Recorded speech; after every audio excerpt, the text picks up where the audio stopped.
Hello YouTubes, welcome to part 3. You're going to love this.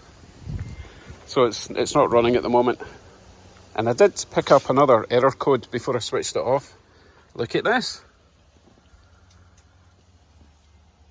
Camshaft position sensor, intermittent, bank 1 sensor 1 and cylinder 5 misfire. Now, as you probably know,